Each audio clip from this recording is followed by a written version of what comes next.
Boa noite, estamos agora ao vivo pela página Espíritas à Esquerda do Facebook com o nosso programa Girando a Mesa. E hoje a nossa grande e querida entrevistada é a Major Denise Santiago. Ela é pré-candidata à Prefeitura de Salvador e vai hoje conversar conosco sobre vários pontos, sobre vários aspectos, tanto sobre si mesma quanto de toda a sua atuação política. Eu queria, inicialmente, dizer que essa nossa entrevista vai ser comigo, que estou aqui em Brasília, Eduardo Matede, em Salvador, Isabel Guimarães, em Salvador, e estaremos entrevistando aquela que é psicóloga. Ela tem mestrado em Desenvolvimento Territorial e Gestão Social. Ela é major da Polícia Militar do Estado da Bahia, também era ex-comandante da Ronda Maria da Penha, a nossa querida Major Denise Santiago. Então, diante dessa sua apresentação, Major, eu gostaria de já fazer a primeira pergunta. Essa sua linda trajetória política de luta na Polícia Militar, com essa luta feminista, fale-nos um pouco sobre essa sua trajetória, o que lhe trouxe até esse momento que você agora se coloca como pré-candidata. Por favor. Bom, boa noite a todos e a todas, boa noite você, Sérgio, meus conterrâneos aqui localizados, Eduardo e Isabel. Para mim é uma honra poder estar aqui e poder participar, né, desse Girando a Mesa.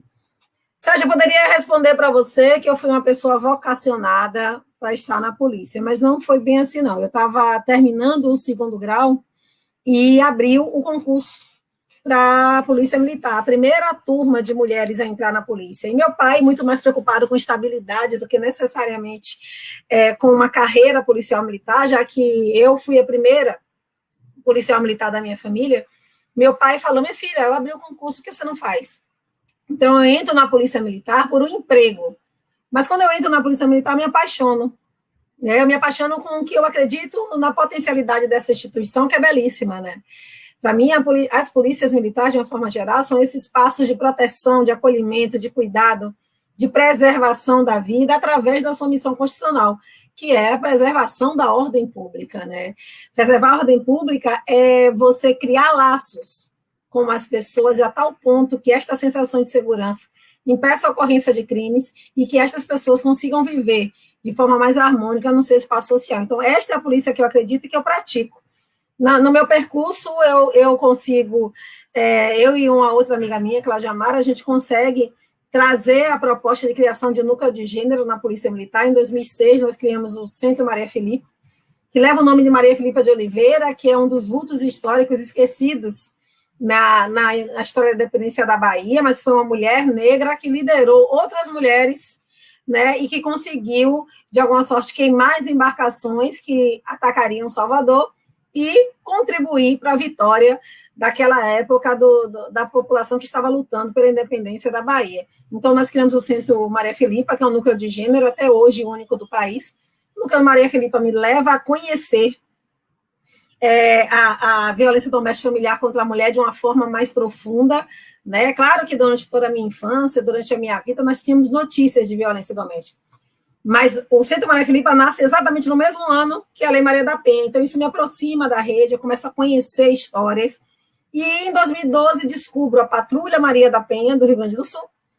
Essa Patrulha Maria da Penha, eu trago a proposta para Salvador, eu sempre brinco, que eu digo que eu botei uma pimentinha, um azeite de dendê, um leitinho de coco, dei uma misturadinha, e se transformou nessa tropa de referência nacional do enfrentamento da violência doméstica familiar contra a mulher de Salvador, que eu passei 5 anos. À frente da Ronda Maria da Penha, nós recebemos 2 premiações nacionais. Eu fui finalista de um prêmio ONU das Organizações Unidas, das Nações Unidas, a gente não ganhou, mas nós fomos semifinalistas desta premiação, que é para o serviço público, né, como servidores públicos transformam a vida das pessoas. Para mim foi muito gratificante isso também. Eu consigo também, por conta dessa atuação, receber o diploma Mulher Cidadã Bertalucci do Senado Federal. Eu sou a única policial militar que recebeu isso, e também recebi o prêmio Cláudia que é a maior premiação feminina da América Latina, também sou a única policial militar a receber na categoria Políticas Públicas. Acredito que essa gestão, acredito que esta forma de condução, de criar, de revolucionar, porque, Sérgio, a minha atuação criou uma polícia militar que entra na casa da pessoa, senta no sofá, conversa, e quando sai, a pessoa sente saudade, a pessoa quer de volta, a pessoa fica feliz, entendeu? Então, isso, para mim, é algo que talvez tenha feito o nosso gestor aqui do Estado, o governador Rui Costa, verificar a possibilidade e me convida para estar como pré-candidato aos Partidos Trabalhadores da Prefeitura de Salvador. Algo que era impossível de se dizer não. Não era uma possibilidade. Porque, para mim, é a realização de um projeto de ajudar a vida de mais pessoas.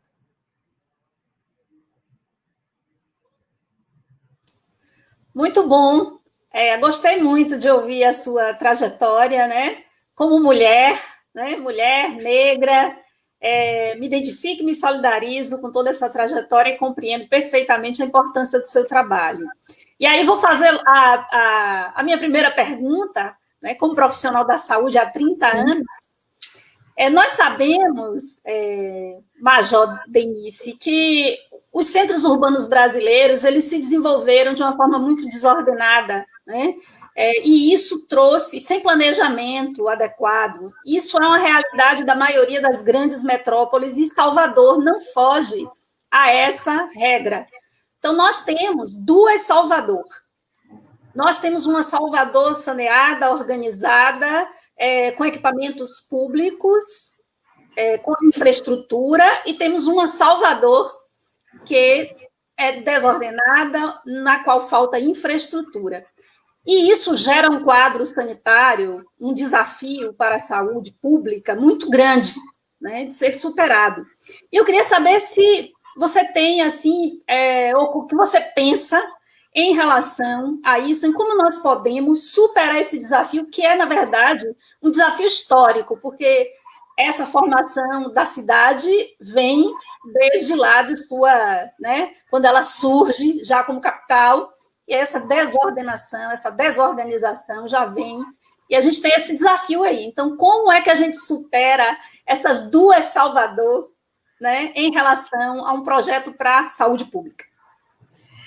Isabel, há 49 anos eu vivo esta cidade, e eu vou recuar aí para a década de 70, início da década de 70, e vou lhe dizer que eu nasci no Hospital São Jorge, que hoje é o Hospital da Mulher, que fica ali muito pertinho, para quem não é de Salvador entender, da Igreja do Bonfim, das obras sociais de Irmã Dulce.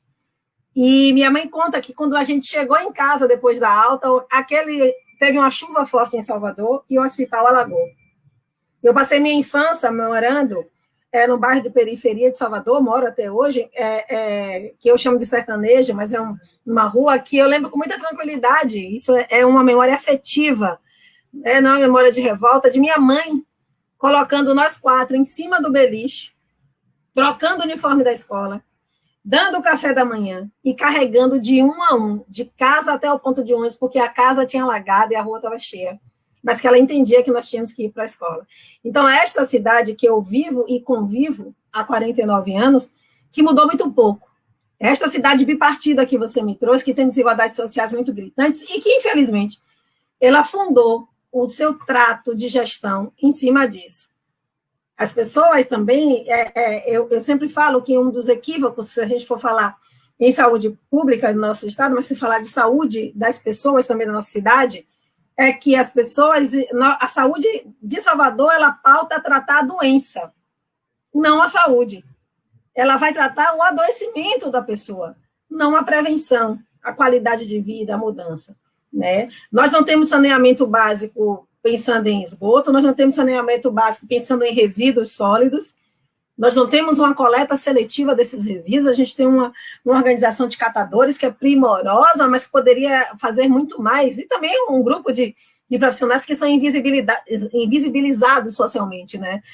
Infelizmente, nós temos uma gama de preconceitos ainda, né, que não deveria caber mais, né? Eu estou falando que a gente está no século XXI, né, que o ser humano é foco, é central. Então, eu pauto Todos os meus projetos, quando eles chegam à minha mente, sempre são projetos focados na pessoa. Eu acho que essa é a grande lógica. A gente inverter a prioridade. Eu não posso tratar as construções, a cidade, se eu não pensar na pessoa. O que é bom e importante para essa pessoa? Nós temos problemas severos de habitação. Quando chove aqui em Salvador, eu fico em desespero porque eu tenho familiares que moram em lugares de risco. Né? Eu tenho uma árvore gigantesca na frente da casa de uma tia minha, muito querida, minha tia mais velha viva, que todos os dias eu fico olhando para aquela árvore pedindo, ela, fica aí. Minha tia não tem outro lugar para ir. Ah, mas essas pessoas vão escolher morar em cada lugar. Não, elas não escolhem morar. Foi o que o poder público, de forma irresponsável, empurrou e atirou elas para esses lugares. Então, pensar no desenvolvimento urbano é pensar em territorializar ações, é pensar em colocar ações focadas na identidade daqueles territórios, mas é também transversalizar ações. Então, quando eu pensar em educação, em escola de tempo integral, eu tenho que pensar em habitação, eu tenho que pensar em mobilidade. Eu preciso entender que eu não posso criar uma escola onde eu quero. Eu tenho que criar uma escola onde é útil para as pessoas. Essa é a grande ordem, né? De você inverter esta prioridade. Não é onde vai me dar mais likes e mais fotos para eu publicar nas redes sociais da prefeitura. É onde aquelas pessoas, de fato, terão aquela política pública, sabe muito bem aproveitadas. Então, pensar em saúde pública, pensar em saúde coletiva, né, é pensar em fazer essa transversalização de todos os fatores, né, e focar nas pessoas. Só assim que a gente vai conseguir reduzir essas desigualdades tão perversas. Nossa cidade, infelizmente, ainda se arrasta, né?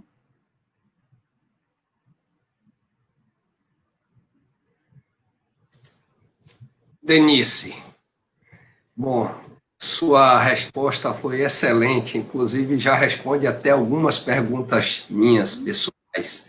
Então, vou mudar o foco para que a gente tenha uma pluralidade de perguntas e vou te perguntar sobre o que você pensa. Nós temos um carnaval extremamente elitizado e nós precisamos democratizar mais, porque eu me lembro que há alguns anos atrás um jornalista carioca falou uma frase que ficou famosa, o baiano nasce estreia.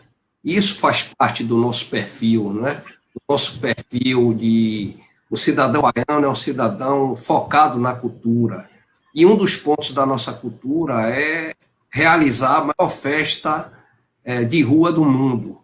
Então, como você pensa em democratizar esse acesso ao carnaval para que essas pessoas que moram nesses bairros que você está citando aproveitem, de fato, todos esses recursos, todos esses benefícios que o carnaval nos traz?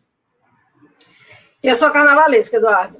Sou carnavalesca desde que eu me lembro. Acho que manhã levava a gente pequenininha para o carnaval. Né? Ficávamos no Pelourinho, na Cantina da Lua, e eu tenho recordações também afetivas muito boas. E um carnaval que eu adorava, por exemplo, é o carnaval da Avenida 7, aquele carnaval tradicional, né? Aquele carnaval de desfiles de bloco, que a gente tinha aquelas competições, mas que a gente sabia que aquelas competições não diriam nada, e foi um carnaval que foi sistematicamente sendo desassistido. Um carnaval que foi sistematicamente sendo destruído. Ali, a gente relegou, onde há os desfiles dos blocos afros, por exemplo, que eles são dos maiores e mais fortes promotores desta cultura que se atrela à Bahia, né? Quando a gente pensa em Bahia, a gente traz o Olodum, Ileaê, e fica com esse malê de balé, e fica com essa coisa. Então, este carnaval ele foi sistematicamente sendo descaracterizado, ele foi sendo despovoado, concentrou-se onde as antenas de TV poderiam melhor visualizar, que foi na Barra, transformou-se aquele espaço em não suportar mais a gama de pessoas que lá vão. Criaram uma estratégia de pulverizar nos bairros, que eu até gosto, se ela não tivesse essa intenção de afastar, né, as pessoas do carnaval, né, a leitura que eu faço é que levar para os bairros é fique aí, não venha para cá. Né? Eu entendo essa construção. Então, eu acredito que as pessoas precisam falar, as pessoas precisam ser ouvidas. Nós não podemos decidir a partir de um lugar apenas de fala. No carnaval, o carnaval é movimentado por ambulantes, o carnaval é movimentado pelas agremiações, o carnaval é movimentado pelos foliões, o carnaval é movimentado pela segurança pública, tudo isso interage com o carnaval. Né? Não pode ser apenas uma pessoa que decida como esse carnaval tem a ser e, a partir daí, determine como isso irá acontecer. Então, o carnaval é uma das nossas maiores vitrines. A economia de Salvador, ela é pautada na informalidade. Nós vivemos na informalidade. Né? É muito complexo ver aquela fila de ambulantes para tentar uma licença para trabalhar no carnaval da forma tão hostil que se deu, que se passou. Né? É subhumano você ver aquelas pessoas dormirem na fila semanas para poder conseguir. E isso a gente pode fazer sem precisar asseverar essas desigualdades. Isso a gente pode construir. Então, a participação popular ela é primorosa na construção dessa que é a maior festa popular do planeta. Nós precisamos ouvir, na intensidade que precisamos sermos ouvidos também. Né? E também precisamos transformar esta cidade inteira em uma cidade do carnaval, mas com um formato não que vai destituir espaços culturais que já estavam ali, ponto. Como o circuito tradicional do centro, ele precisa ser resgatado, ele precisa ser renovado. Tá? Esses carnavais de bairro, eu acredito sim que eles são interessantes, porque ali a gente vê famílias que não podem se deslocar. Mas entender a lógica dessa criação dele, retirar também essa potencialidade midiática que se colocou no carnaval, que concentrou os grandes blocos e as grandes atrações apenas de uma região do carnaval, né? Tanto é que aqueles tradicionais blocos não vão mais. Eu sou da época dos internacionais, de Coruja, né? Para você entender. Eles não vão mais para a Avenida 7, por exemplo, que é um palco de tradição do nosso carnaval. Então, eu acredito e sigo as ideologias do partido que estou, os trabalhadores, que a gente precisa fazer projetos participativos, projetos que escutem as pessoas e que transformem o maior beneficiado com o Carnaval de Salvador precisa ser os soteropolitanos e as soteropolitanas, tanto economicamente como na perspectiva da diversão. A gente não pode estar fazendo nada só para inglês ver, não. A gente tem que fazer as coisas que, de fato, ajudem, né, esse soteropolitano a se divertir, mesmo porque, depois da Covid-19, dessa pandemia, esse resgate do nosso carnaval ele vai ser um pouco mais lento, porque uma aglomeração é uma grande festa que resulta numa grande aglomeração pública e que dificilmente a gente vai conseguir retomar dessa forma tão rápida, tão precisa, até a gente ter segurança sanitária para isso. Major, como eu estou aqui em Brasília, eu vou fazer a pergunta, eu vou focar no caráter nacional da política brasileira. E queria ouvir a sua análise de conjuntura, a sua análise política sobre a nossa situação atual do país, nesse estado lamentável em que nós estamos vivendo, em que nós hoje temos um presidente e um grupo que está com ele, que claramente namora o fascismo, que tem sérios problemas de ordem, eu até diria moral e várias questões que estão, infelizmente, envolvidas com esse estado de coisas que hoje nós estamos vivendo. Como você faz essa análise, Major? Como você vê a situação política nacional hoje? Sérgio, é tanto adjetivo negativo que a gente fica até com receio de falá-los, de nominá-los e acabar se infectando, né? Porque este gabinete do ódio que foi criado, este gabinete que levou as pessoas a demonstrarem ou a aclararem, né, o que eles tinham talvez de mais complexo e pior nas relações humanas, me assusta. As pessoas me veem como policial militar, como militar, e acreditam que por conta disso eu deveria seguir o mito deles. Só que eu não comungo com nada que esteja relacionado ao ódio. Eu não posso comungar quando a gente está vivendo uma das maiores crises sanitárias mundiais. Nós estamos vivendo uma pandemia de proporções que já matou tantos e tantas de nós. Nós temos tantas e tantas famílias enlutadas e sem perspectiva de saber onde termina viver ainda outras tantas e tantas crises econômicas, crises políticas, sabe, essa ingerência, interferência que paramos de falar. Se você prestar atenção na mídia, a gente parou um pouco de falar sobre a mudança da justiça, da Polícia Federal, a gente não está mais dialogando sobre isso, o que é severo, porque é uma ingerência específica em uma instituição que estava preservando, né, de alguma sorte, de algum tamanho, porque quando foi junto ao presidente Lula e à presidenta Dilma, a Polícia Federal pôde atuar tranquilamente. Agora ela sofre ingerência, sofre modificações no seu parâmetro. Então, nós estamos vivendo o reflexo do que o presidente que aí está e que foi eleito, né, ele foi eleito, a gente precisa reconhecer isso, esse presidente que está aí, nessa promoção deste desgoverno, sabe, desta total atos de genocídio contra nós, essa população mais carente, essa população negra em específico, né? Nós estamos sendo incitados a ir às ruas e daqui a pouquinho nós não teremos, por exemplo, acesso para hospitais, porque não existirão mais hospitais, a despeito de todo o esforço que os governos estaduais têm feito, né? A despeito de todo o esforço que o governador aqui da Bahia tem feito, não existirá mais espaço físico, possibilidades de acolher o número de pessoas, as pessoas estão morrendo em casa, vão começar a morrer em casa, né? E tudo isso, porque onde deveríamos ter alguém que estivesse dando as indicações corretas para que a gente prosseguisse, não tem. Ontem fez um mês sem ministro da Saúde. Você está falando no meio de uma pandemia, nós estamos há um mês sem ministro da Saúde.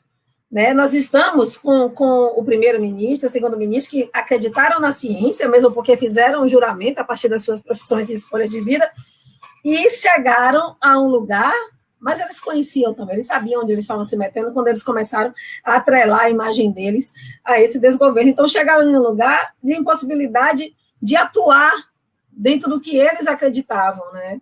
E saíram desse espaço. Né? Mas até bem pouco tempo, a proposta do primeiro-ministro era de acabar com o SUS, de dissolver, sucatear o SUS a tal ponto que ele ia ficar inerte, ia ficar inútil. Né? E agora a gente vê a importância do SUS. Eu espero que, após essa pandemia, essa política neoliberal, ela veja e ela seja abalada profundamente, porque se nós não tivéssemos um SUS hoje, imagine quantos de nós já estaríamos mortos, né? Porque a gente não teria, exemplo dos Estados Unidos, condições de estar pagando. Daqui a pouquinho o Brasil, ele vai ultrapassar os Estados Unidos no número de mortes, quer dizer, se o Ministério da Saúde divulgar os dados de forma correta, vai ultrapassar os Estados Unidos em número de mortes, e nós vamos ver quem é que está morrendo, né? Ao final e ao cabo, agora quem está morrendo é essa população que a Isabel trouxe aqui para a gente, dessa desigualdade social, que não tem saneamento básico, que a gente não sabe nem como esse vírus vai se manifestar a partir das nossas condições sanitárias. A gente não sabe como esse vírus ele pode se modificar a partir de nossas condições sanitárias, nossas condições climáticas, nós ainda não sabemos nada sobre esse vírus, não sabemos nada sobre essa doença que só tem 6 meses, né, que está latente nossa relação. Então, nós vivemos várias crises, né, essa crise política que é capitaneada pelo esse desgoverno, esse presidente da República, nós estamos vendo essa crise econômica, que ele também não tem nenhum tipo de condição de reunir elementos e força para essa crise da saúde, essa crise sanitária, que isso muito me preocupa. Os esforços dos governadores, o esforço de cada governo está sendo enorme, mas me assusta, por exemplo, ver São Paulo reabrir o comércio. A China está fechando de novo. Ela entendeu que estava em condições de reabrir paulatinamente e agora está fechando de novo, porque aumentou o número de casos. Eu sei que a economia precisa reviver, mas eu entendo também que somos nós que criamos a economia, não o contrário. Não pode ser o contrário. Então, eu espero que o brasileiro acorde, que a gente aumente esse percentual aí de observação e, a partir daí, claro, da rejeição do que está sendo pautado, e que nós possamos, né, trazer a uma nova eleição e trazer nomes que, de fato, possam ajudar esse país a crescer e evoluir. Na esteira de Sérgio, Major Denise, eu me preocupo muito com o servidor público. Nós estamos vivendo uma maior crise sanitária, talvez, da história desse país, do mundo, talvez, né? Nunca algo numa proporção dessa, embora já tenham existido outras pandemias. Nós estamos vivendo uma crise econômica, nós estamos vivendo uma crise relacionada com o obscurantismo, com ataque à ciência, às universidades públicas, mas também ao servidor público.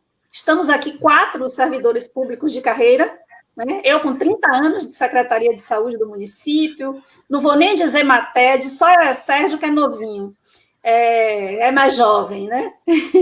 E nós sabemos, né, da labuta dos servidores públicos de carreira, e se criou, esse governo criou um factóide, uma fake news, de que os servidores públicos não trabalham e ganham salários altíssimos, o que é algo totalmente leviano e fora da realidade. Nós sabemos disso, né? Então, eu gostaria de ouvi-la em relação aos servidores públicos de Salvador, né? Como é que você percebe isso? Como é que nós podemos valorizar esse servidor, não só intramuro, no sentido de carreiras, mas também extramuro, no sentido de fazer com que a população compreenda. Você colocou também aí em relação à importância do Sistema Único de Saúde, que está salvando vidas. Como fazer isso, como capitanear isso, para que a população possa perceber a importância do servidor público de carreira? Primeiro que a gente vê crescente uma tendência a extinguir este lugar, né, de servidor público de carreira. Eu também tenho 30 anos, viu, de serviço público. 30 anos, completei agora, dia 30 de abril. E aí a gente tem essa é muito latente a gente ver que está se extinguindo, a gente está substituindo por esse regime REDA aí que a gente vê, né, de administração, em que a gente coloca pessoas que vão estar entrando no Estado, na prefeitura, vão passar ali 4 anos, no máximo, e vão sair com esse capital intelectual e deixar esse esvaziamento naquele espaço de serviço público, e a gente tem que recomeçar sempre, se continuar mantendo. O que é que nós estamos tendo? Nós estamos tendo o envelhecimento e o adoecimento dos servidores públicos. Se eu pensar, e eu vou focar agora em específico na educação, por exemplo, nós estamos tendo este envelhecimento dessas pessoas que estão neste lugar, nós estamos tendo um adoecimento, uma vez que as políticas, né, criadas para auxiliar este equilíbrio biopsicossocial deste servidor, elas não são efetivas na sua atuação. Você passa no concurso, começa a trabalhar em seja lá qual for a área, mas você vai precisar sempre, constantemente, né, que seja reavaliado a sua relação biopsicossocial. Por quê?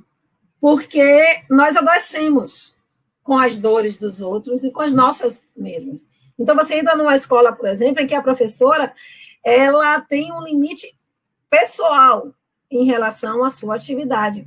E ela, se você pensar em uma escola onde, em um bairro que seja complexo, um bairro popular complexo em relação à segurança pública, essa mulher teme a sua estada ali.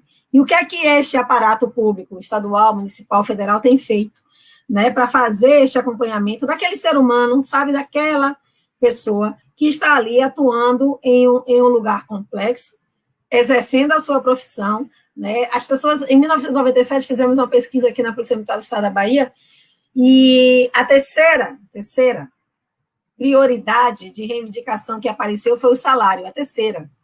A primeira era a qualidade de vida, a segunda, de condição de trabalho.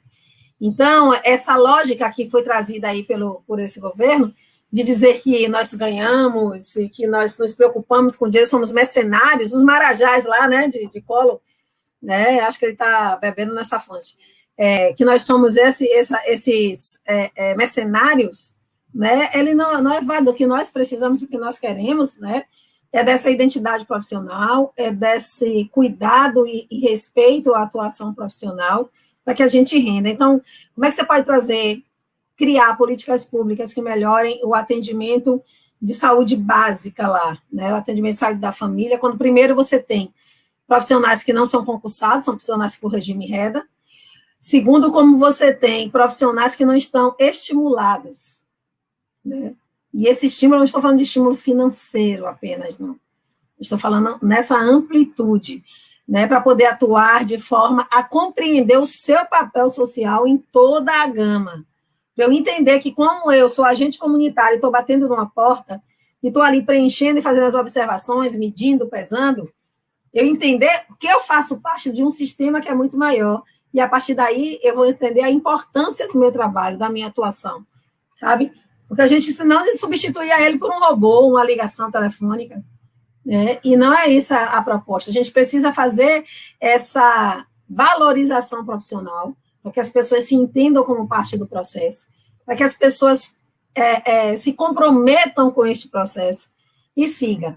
Falar que nós somos esses milionários, meu amor, eu vou para Brasília, vou trabalhar com o Sérgio, que deve ser lá que está tendo essas coisas assim, né? Se você me perguntasse qual salário que eu mereço, eu diria que o que eu recebo hoje está aquém, mas como que eu recebo hoje? Dá suficientemente bem para eu viver com minha família, viver em paz com meus projetos e sonhos. Não é o salário que me move, mas nunca será. Não é o dinheiro que vai me mover. Me move essa possibilidade, né, de estar trabalhando, de estar melhorando a vida das pessoas. E eu acredito que muitos de nós, servidores públicos, também temos essa impressão, também temos essa relação com o serviço, né, com a atividade, com nossa atuação profissional. Bom, Eduardo, você tem alguma sobrinha, prima, amiga, tia, sei lá, que se chama Fabiana? Fabiana. É o mesmo matéria. Vamos conversar depois. Mas vamos lá. Deixa eu focar em um assunto pungente, que uma cidade de Salvador, eu achava que era a terceira, mas o Sérgio me corrigiu há pouco, é a quarta maior cidade do Brasil. Brasília, exatamente, passou Salvador, em termos de população, e não podemos pensar numa cidade deste tamanho sem se preocupar com o transporte urbano, né? Então, nós queríamos ouvir de você o que é que você planeja para essa área. Nós tivemos recentemente, com a entrada do metrô de Salvador pelo governo do estado, uma série de atritos com o governo municipal. Então, eu queria ouvir de você como é que você vê esse tema e como você planeja trabalhar com ele.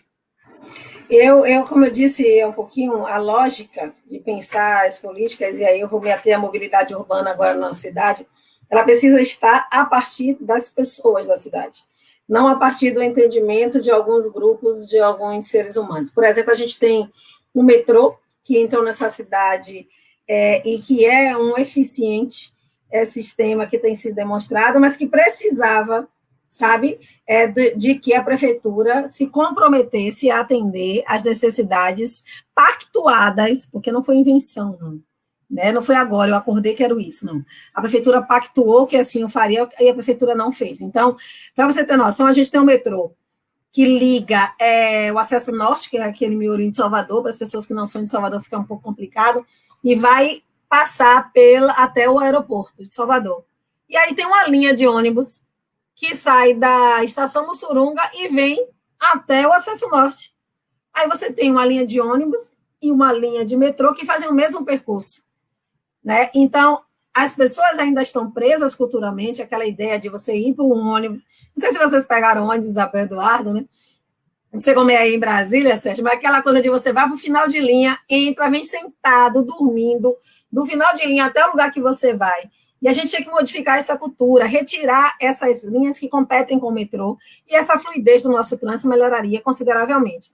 E aí vem a prefeitura também e vai trazer uma proposta de um BRT que vai ligar nada a lugar nenhum. Porque o próprio metrô já faz essa linha que o BRT quer fazer. A não ser, se for para facilitar, levar porteiro e empregados domésticos para o horto. Né? Deve ser isso, levar porto florestal, levar para aquela zona ali para trabalhar. Só deve ser essa a utilidade daquele BRT. Criou-se um transtorno enorme, uma mudança do trânsito da cidade, uma confusão gigantesca para se atender grupos mínimos, não a toda a população.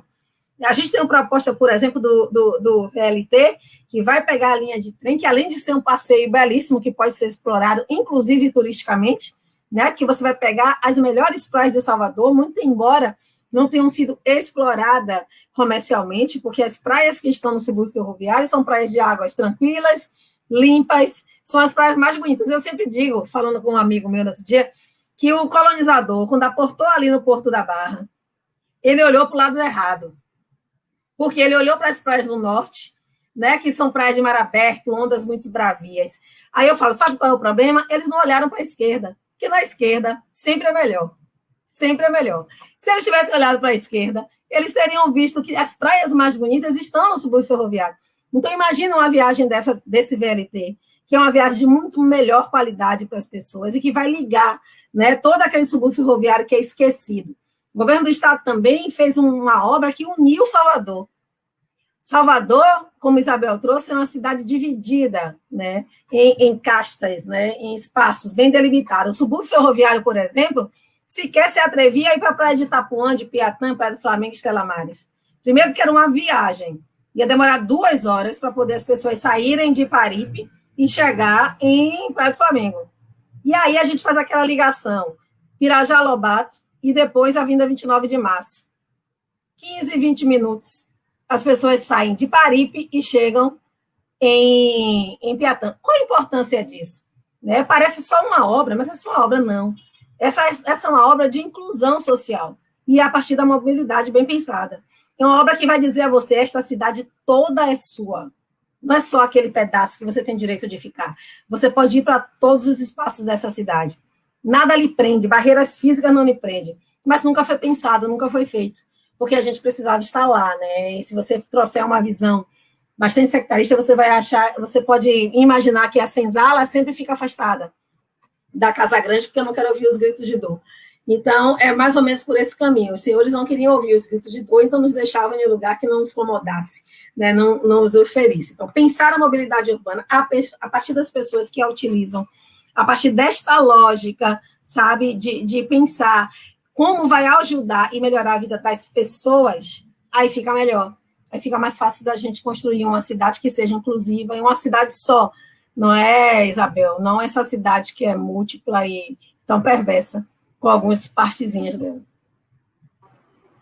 É isso, exatamente. Nós temos quem vive em Salvador ou conhece Salvador sabe dessas extremas diferenças sociais. Salvador vive um grande apartheid, na verdade, social. É um drama que precisa ser vencido. Mas eu queria falar agora sobre o contexto político local, Major Denise. Eu vejo algumas cidades brasileiras, várias outras capitais, têm feito esforço para conseguir juntar as esquerdas numa única candidatura. Tenho visto esse esforço em Florianópolis, tenho visto esse esforço em Porto Alegre, em Recife, em várias cidades. Existe em Salvador algum movimento nesse sentido de tentar unir em seu nome, sob o seu nome, as esquerdas de Salvador para tentar vencer esse histórico de vários mandatos que aí no caso direita tem tido em Salvador? Existe alguma articulação nesse sentido? Bom, eu posso te responder que existe essa compreensão de que se a esquerda se une, ela fica muito mais forte. Existe a perfeita noção de que se nós propusermos a partir da esquerda uma candidatura mais consolidada, mais coesa, nós teremos sim uma chance melhor e maior de retirar, né, esta força política que está aí há 8 anos, mas que estava em nosso estado há bem mais e foi diminuída a partir do governo Wagner, vem sendo diminuída dia a dia. Então, existe esta certeza, consciência, enfim, de nós da esquerda aqui, soteropolitana. Entretanto, existem também os partidos com suas autonomias, com suas formas de se relacionar com este pleito eleitoral. É claro que nós, assim que possível, Salvador tem sofrido muito, Sérgio, com a pandemia, ainda que isso não tenha sido evidenciado, mas a Bahia inteira tem sofrido muito com a pandemia. Então, assim que a gente puder pautar a eleição como o principal debate da cidade, que agora ainda não é, A gente não sabe se nosso povo vai conseguir comer, se vai conseguir retirar a segunda parcela ainda do auxílio emergencial.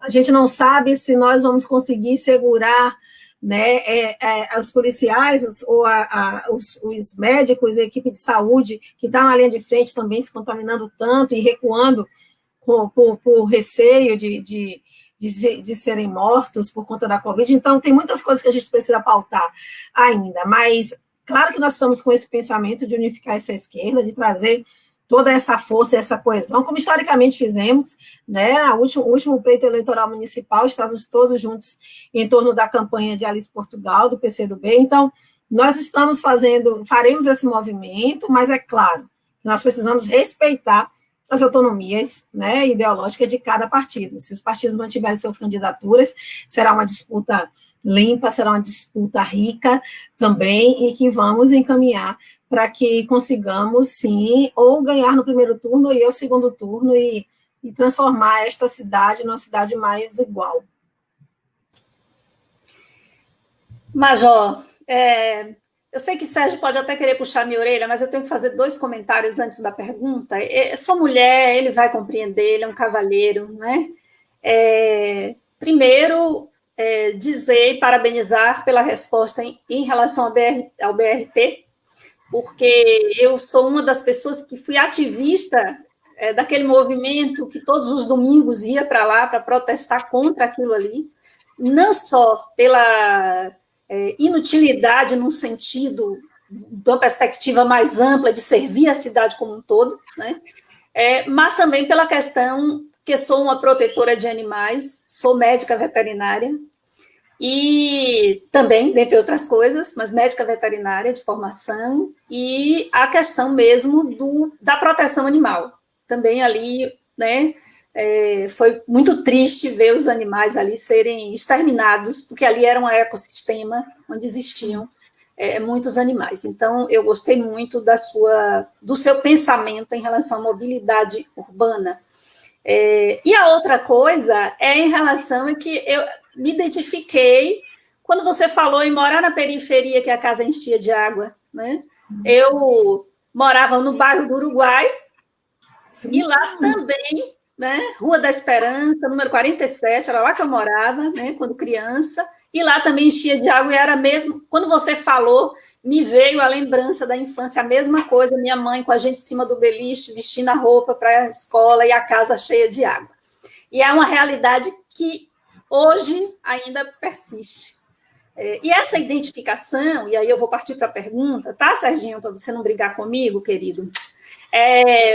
Partir para a pergunta, eu acho que essa identificação parte de algo muito mais estrutural. Nós duas somos mulheres, nós duas somos negras, e nós duas viemos da classe operária. Então, as histórias, elas se assemelham. Então, ser mulher e ser pobre já se constitui por si uma desvantagem abissal em relação à mobilidade social, né? Já que nós vivemos um machismo estrutural que atinge as mulheres, mas atinge com muito mais perversidade as mulheres negras, e as questões sociais, as injúrias sociais, também acabam atingindo muito mais as mulheres negras do que as mulheres de uma forma geral. Então, condena a mulher negra a uma imobilidade. E, assim, o que você pensa em termos de políticas públicas para serem implementadas em Salvador, né? A cidade mais negra fora da África, mas que vive uma desigualdade em relação a essa questão, né? Então, nós temos uma dívida histórica em relação ao povo negro, temos uma dívida histórica. Então, como, né?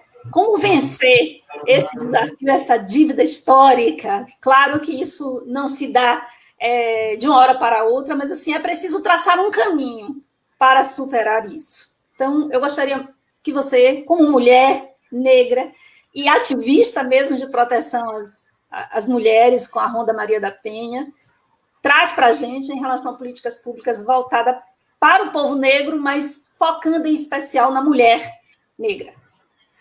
Eu já começo te respondendo que é possível. É possível, sim, fazer.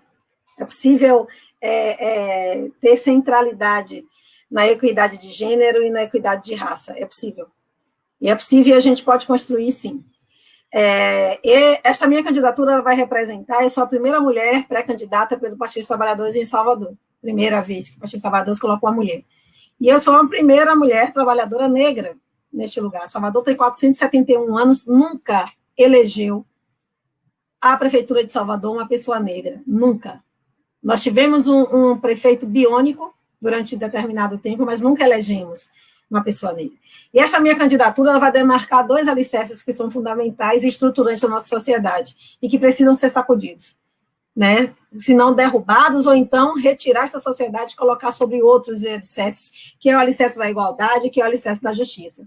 Acho que a gente tem que pegar um super helicóptero aí, levantar Salvador, colocar em cima de outros alicerces. E esse alicerce é o patriarcado, e que traz como pandemia, como um dos maiores problemas da nossa sociedade, o machismo, e o racismo, que nós vemos pulverizados aí em diversos espaços, em diversos pontos de discriminação, que está na nossa vida social tão presente, tão latente, que sequer percebemos que estamos repercutindo ações e posicionamentos racistas, porque isso já se normalizou em nossas ações, que nós precisamos fazer um exercício diário.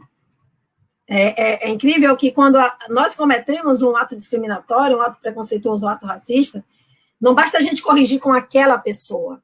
Isso é importante. Mas nós temos que introjetar, internalizar e reconhecer que nós tivemos um posicionamento racista para que a gente não repita. Porque eu não quero sair por aí acumulando pedido de desculpas.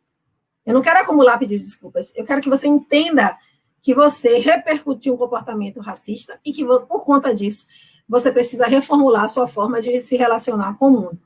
Então, quando a gente pensar nas interseccionalidades, nós vamos ver que uma mulher preta, se for uma pessoa com deficiência, então, tanto pior, imagina uma mulher preta com deficiência, ela vai estar em um lugar, né, de posicionamento de desigualdade social em relação a toda a sociedade, que é extremamente perverso.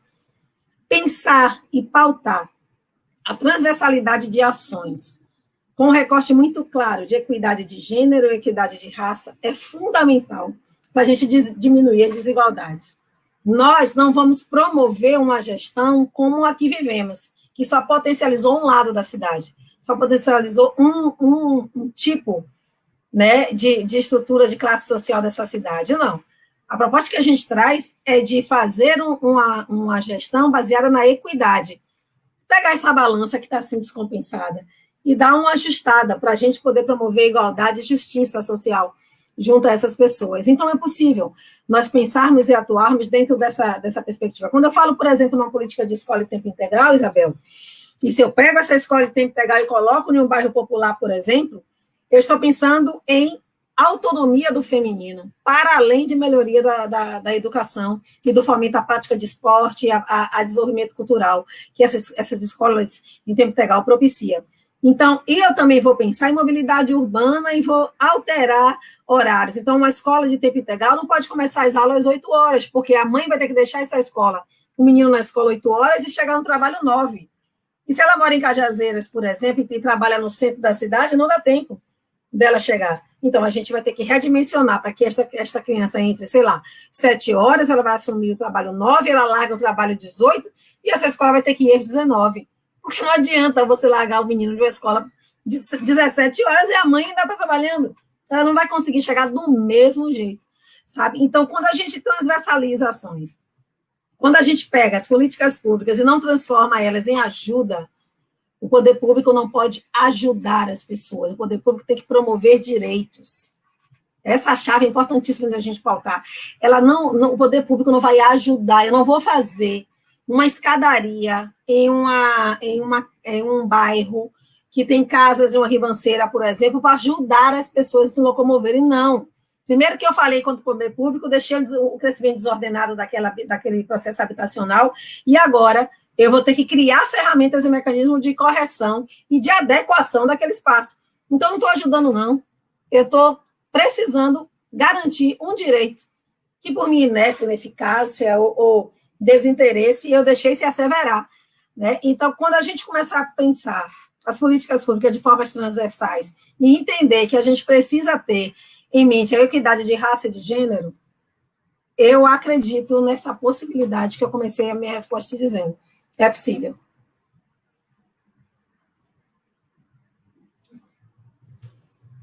bom, muito. Major Denise, não tenha dúvidas que uma das formas de fortalecer a economia é buscar alguns caminhos diferenciados, né?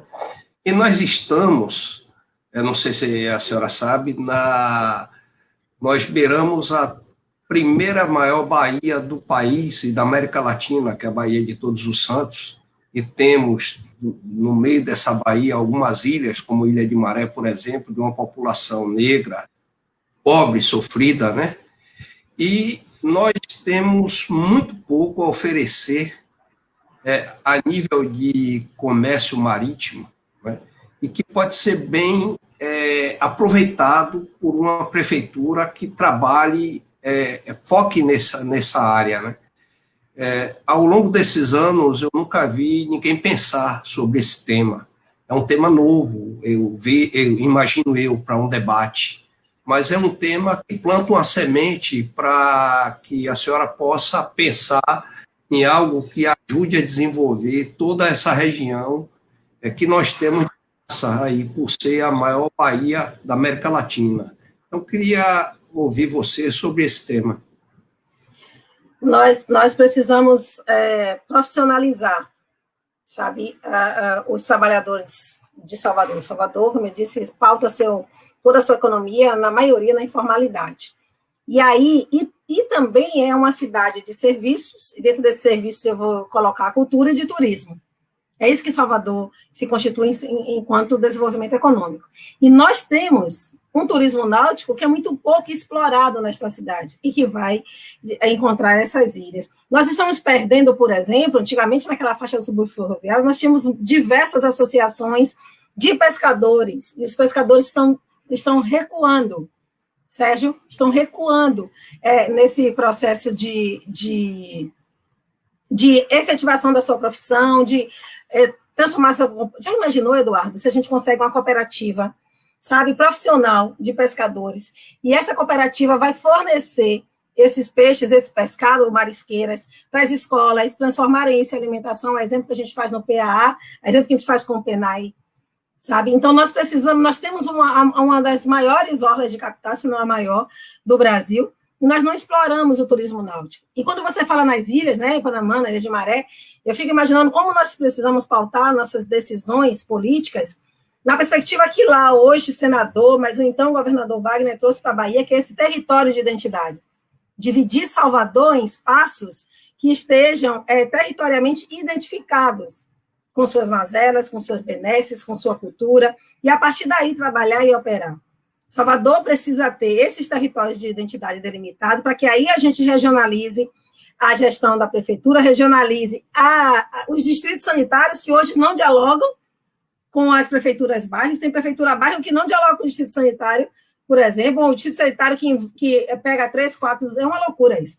Com os núcleos de saúde também. Então, se a gente territorializa e coloca identidade naquela gestão municipal que está ali posta, se a gente coloca identidade naquelas relações que estão ali de saúde, educação, cultura, esporte e lazer, o turismo náutico desses lugares vai aparecer como um grande filão de mercado, um grande filão de atividade, né? Então, é uma possibilidade que a gente precisa, sim, explorar, sem falar, né, no ecoturismo, que nós temos essa Bahia que é muito pouco explorada na relação do ecoturismo, entendeu? E a gente precisa começar a pensar, começar a utilizar esse que é um dos nossos maiores dons, né? É um dos maiores dons que essa cidade tem, que é esse seu litoral, que é essa sua parte náutica. Major,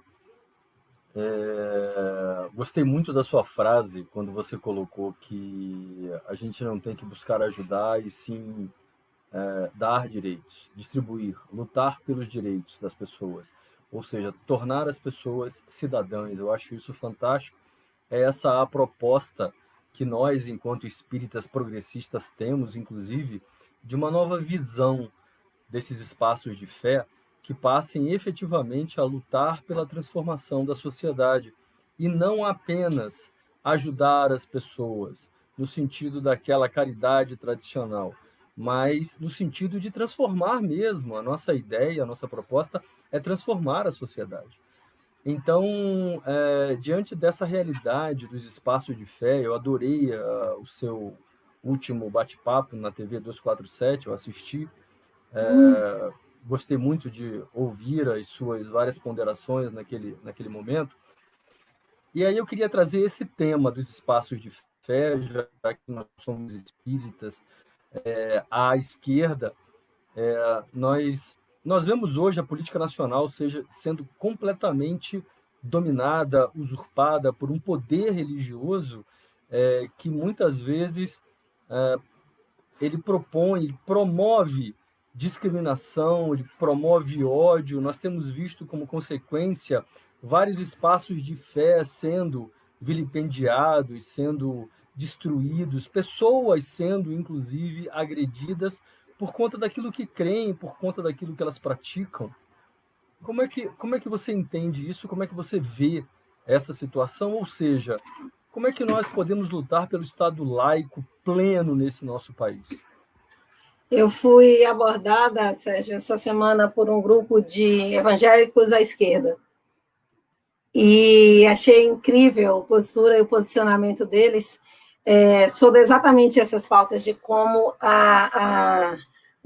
determinado grupo de evangélicos se transformou neste lugar, né, neste lugar de ameaça ao que eles creem, né? E eles foram me nominando questões, relações que eles entendiam que poderia macular. Nós vimos crescer e silenciamos durante muito tempo, a exemplo da Idade Média e da Igreja Católica, que também fez um caminho bem parecido. Nós vamos crescer esse segmento evangélico, sabe? A gente viu crescer como um crescimento. Primeiro, lá atrás, eu vou quebrar a imagem de Nossa Senhora Aparecida, depois eu vou começar a insuflar pessoas aí a terreiros, para destruir esses terreiros, depois cada um foi fazendo, foi se agigantando, e nós não falamos nada, porque nós respeitamos, e devemos respeitar sempre. E eu acredito no diálogo como um instrumento de transformação. E eu acredito também nesta união entre todas as religiões, todas as formas de se encontrar a Deus. Né? Eles não são a maioria, eles não podem... E dentro deste grupo existem pessoas, sim, que entendem e respeitam, né, esse Estado laico que é o país. Eu acho que a gente precisa conversar, se aproximar. Me assusta quando um segmento religioso constitui um partido político e começa a criar força, uma rede, né, de TV, uma rede de notícias também, e começa a existir manipulações, começam a existir promoções complexas. Então, isso me assusta. Mas é muito difícil também você barrar isso quando quem está sentado, por exemplo, na cadeira da presidência da República se beneficia diretamente destas relações de controle e de alienação. O que me incomoda é que estes grupos, não todos, estes segmentos religiosos evangélicos, não todos, porque eu conheço muita gente que é muito honesta e correta, esses grupos, eles tendem a alienar as pessoas, a brincar com a dor das pessoas, a brincar com a fé das pessoas, de uma forma muito perversa. Na Ronda Maria da Penha, onde eu trabalhava, eu lembro que os pastores convenciam as mulheres a não denunciar as agressões que elas sofriam. Mulheres que chegaram à beira da morte, e o pastor dizia que elas não podiam. A gente fez um projeto também só para dialogar com pastores, a gente explicar para eles que eles estão se tornando cúmplices de feminicídio. Então, eu acredito que só o diálogo vai fazer a gente caminhar. Com certeza, né? Essa é uma questão que nós precisamos, de fato, trazer um ponto de diálogo, que precisa não só de criar pontes para que possamos dialogar sobre isso, mas também de políticas que coíbam, né, a agressão, que proíbam o vandalismo em relação às práticas religiosas. É preciso promover, de fato, o respeito às práticas de cada um. Né? Está na Constituição a liberdade de culto religioso e isso precisa ser respeitado. Aí eu queria falar algo que é ao mesmo tempo uma pergunta, mas também aproveitando, né, Major, Denise, você como pré-candidata, com possibilidade de ser a futura prefeita de Salvador. Então, é mais assim, para que você não esqueça desse aspecto que eu considero de fundamental importância. Como eu já disse, completei 30 anos de Secretaria Municipal de Saúde no dia 1º de março desse ano. Em relação à cidade saudável, ao conceito de cidade saudável. Salvador tem um plano diretor que contempla saneamento básico e que até hoje não foi implementado. Então, há 30 anos eu percorro a cidade de Salvador, trabalhando, e há 30 anos eu encontro locais nos quais existe esgoto a céu aberto, e isso perdura e nunca se resolve. Embora esteja no papel um plano de saneamento básico muito bem construído, ele foi muito bem construído, isso já existe. Falta que isso saia da frieza do papel e se transforme em ação. E por quê? Porque o conceito de cidade saudável vai acabar sendo transversal a todas as questões que nós colocamos aqui, né? Em relação à poluição ambiental, em relação à questão da mobilidade, porque engloba tudo isso, né? Então, eu queria ouvi-la em relação a essa questão do conceito de cidade saudável, dessa intersetorialidade, de como é que nós podemos promover essa intersetorialidade, em especial, que é algo que me angustia bastante aí, né? Na condição de mulher, de sensibilidade e de gostar da beleza. A nossa cidade precisa de beleza. As nossas periferias precisam de beleza. Eu sempre fico incomodada quando agentes públicos, políticos, constroem determinadas estruturas nas periferias de Salvador e colocam a quadra lá, seca, sem nada. Não tem uma árvore, não tem um verde, não tem uma flor, não tem beleza. É como se as pessoas que vivessem na periferia não precisassem disso. E eu acho que isso também é saúde. Que a pessoa sair de casa e ver um lugar bonito e que isso Sim. também promove, eu não tenho nenhuma dúvida, a saúde. Então, eu queria ouvi-la em relação a isso. Eu gostaria muito de ver a nossa cidade, além de bem estruturada, bem cuidada, também que prezasse a beleza. Sabe que eu me inspiro em Brasília, quando eu penso nessa cidade saudável, por conta das árvores frutíferas que foram plantadas em Brasília. Eu ando por Brasília, eu como abacate que eu pego lá, que caiu, eu faço um monte de coisa, porque está tudo lá disponível para a gente, né? E aqui a gente tira a árvore e planta palmeira. Né? E quando você pensa em beleza, além dessa vegetação e saudável, a gente dá às pessoas, por exemplo, em situação de rua, uma possibilidade também de alimentação.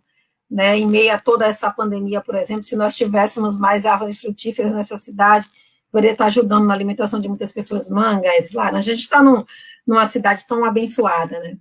Toda vez que alguém vem com uma proposta para mim que é uma cidade inteligente, eu sempre falo que a cidade inteligente, a cidade sustentável é esse conceito. Eu nunca tinha utilizado esse conceito, não vou usar agora, viu? De cidade saudável, né? É esse conceito aí que eu relato. Né? Para além da gente pensar nesta cidade conectada, a gente precisa dessa cidade que seja inclusiva, essa cidade da beleza, essa cidade que suavize tantas dores. Essa cidade da limpeza urbana também, né, que uma limpeza urbana bem projetada, bem organizada. Eu lembro da casa de minha tia, era uma casa de taipa, e ela não tinha piso, nem louça sanitária tinha. Mas até hoje, a minha memória de infância que eu carrego, era a casa mais limpa que eu conheci. É a casa mais limpa que eu conheci. Não tinha, era chão batido, não tinha louça sanitária, e era a casa mais limpa que eu conheci. Muito limpa, muito bem cuidada, muito preciosa. Sabe por que eu trago isso? Para a gente entender que pobreza não tem nenhuma relação com sujeira. Então, não seremos nós a propagar isso, não podemos ser nós a propagar isso. Nós temos que levar a saúde em cada um dos aspectos, sabe? Até num dia triste, se você olhar para cima e ver um passarinho, tua vida muda. Ver uma flor desabrochar, tua vida muda. Então, eu acho que eu lhe agradeço mais do que eu lhe respondo agora. Né, que você me deu um conceito que vai me ajudar nesse processo aí. Obrigada. Então, que ótimo. Esse bate-papo foi maravilhoso. Já chegamos a 1 hora de entrevista, que era o nosso compromisso. Eu queria pedir, então, a Major Denise que, então, dissesse as suas palavras finais para o nosso público, lembrando que esse nosso vídeo estará disponível no YouTube, e nós estamos presentes em todas as redes sociais, não só aqui no Facebook, mas também no YouTube, no Instagram, no Twitter, e lá vocês ainda poderão acessar que ele estará disponível o vídeo com essa nossa entrevista. Major, fale suas últimas palavras para nós, por favor. Foi uma conversa maravilhosa. Por favor. Oh, eu que agradeço. Eu que agradeço muito a oportunidade de vocês terem me feito pensar um pouquinho nesse fim de noite. Olha que eu durmo cedo, viu? Uma hora dessa já tô dormindo, mas também acordo cedo. Sou menina que acorda às 5 horas da manhã, 4 horas da manhã. Eu gosto de ver o sol, de acordar com o sol. Eu agradeço muito, eu tenho muita gratidão por essa oportunidade de poder falar e aprender mais também. Eu vou aproveitar o nome da rua que Isabel nasceu e é o que pauta minhas ações. Eu acredito muito na esperança como lugar de renovação. Mário Quintana disse para a gente que a esperança era uma louca, que ficava morando lá em cima, feito doida, e que depois se atirava quando terminava o ano, né? E lá, quando ela caía, ela se tornava uma criança de novo. E ela sempre tinha que explicar às pessoas que o nome dela era Esperança, para que as pessoas entendessem que ela sempre renova a gente, ela sempre nos faz recomeçar, ela sempre nos leva a esse lugar de novo, de acreditar que é possível. Né? Eu pauto muito a minha vida na esperança que eu tenho de poder transformar a vida das pessoas, transformando a minha vida, mas transformar a minha vida a partir das transformações que eu promovo na vida das pessoas também. Então, para mim, esperança é muito diferente de esperar que algo nos aconteça. Esperança é a certeza de que, com coragem e fé, depois da curva, eu vou encontrar o que eu sei que estará lá, que acreditei que estará lá. E essa é a minha meta, isso que tem me impulsionado até aqui. E hoje vocês me deram um reforço significativo nessa esperança que eu tenho de poder construir uma cidade melhor, de poder também me fazer melhor, tá bom? Muito obrigada. Major, estamos torcendo pelo seu sucesso. Temos certeza que você é uma pessoa iluminada e que vai trazer para a cidade de Salvador muita luz e muitas soluções para os seus muitos problemas. Mais uma vez, agradecemos a todos, Eduardo, Isabel também, que participaram conosco aqui, em mais um programa Girando a Mesa. Então, a todos uma boa noite e muitíssimo obrigado por terem estado conosco até então. Boa noite a todos.